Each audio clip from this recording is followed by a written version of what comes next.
தனலட்சுமி நோய் வயப்பட்டு அம்மா அதாவது பெரிய அம்மா பட்டு குழந்தை இறந்து விட்டது. குழந்தை இறந்த உடனே அந்த இடத்துல ஒரு சமாதி உண்டு பண்ணாங்க. சமாதி உண்டு பண்ணனா அந்த வழியாதான் பங்காரு அடிகளார் போவாரா வருவாரா. செங்கல்பட்டுல வாத்தியார் வழிக்கும் படிச்சவர், ஆசிரியர் படிப்பு படித்தவர் யாரு பங்காரு அடிகளார்.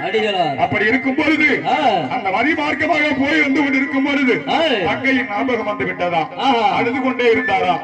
இதே மாரி ஒரு பாலகன் தோன்றி அம்மாதான் எப்படி மருவத்தூராதான் தோன்றி ஒரு செம்பு தண்ணீர் கொடுத்து மறைந்தாராம். தண்ணீர் கொடுத்து மறந்தும் போது இரவில் தூங்கும் போது நாகப்பாம்பு ஒன்று அவர் மேலையும் புரண்டு விளையாடிக்கிட்டு இருக்கான். அப்படி விளையாடும் பொழுது தங்கையை பார்த்து கண் கலங்கி கொண்டே இருந்தாராம். ஆமா தங்கை இறந்து விட்டது. அந்த இடத்தில் சமாதி செய்த போது வேப்ப மரம் ஒன்று வளர்ந்து விட்டதா. எப்படி வேப்ப மரத்துல பால் வடிகின்றதா. வேப்ப மரத்தில் பால் வடிந்தால் அந்த பால் இனிக்குமா கசக்குமா? வேப்ப மரத்துல பால் வடிஞ்சா கசக்கும். ஆனா அந்த பால் இனிச்சதா. அந்த பால் வந்து இனிச்சப்ப யார் மூலமா மருவத்தூர் ஆட்கொள்ள வேண்டும் அப்படி என்பதற்காக பங்காரு அடிகளின் மீதுதான் இறங்க வேண்டும். இந்த உலகத்தை உண்டு பண்ண வேண்டும். உலகத்துக்கு இந்த அம்மாவுடைய சக்தி தெரியணும் என்று உண்டு பண்ணாங்க. அப்ப அந்த நல்ல காற்று மழை காத்து மழை அடிக்குதான். அடிக்கும் பொழுது வேப்ப மரம் சரிந்து விழுந்ததாம்.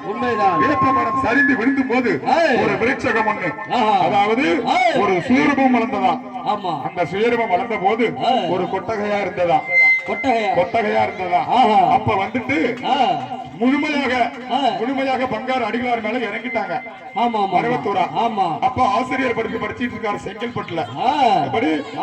ஆசிரியர் படிப்பு செங்கல்பட்டுல. ஆமா, அவர்கிட்டே பெறலுவாரா உருளுவாரா. மற்ற பசங்க எப்படி கிண்டல் பண்ணுமா, கிண்டலும் கேலியுமா நினைப்பாங்களா, நினைச்சுக்குவாங்க. அப்படி இருக்கும்போது பங்காரு அடிகளார் மீது ஆழமாக உள்ள இறங்கி விட்டாராம்.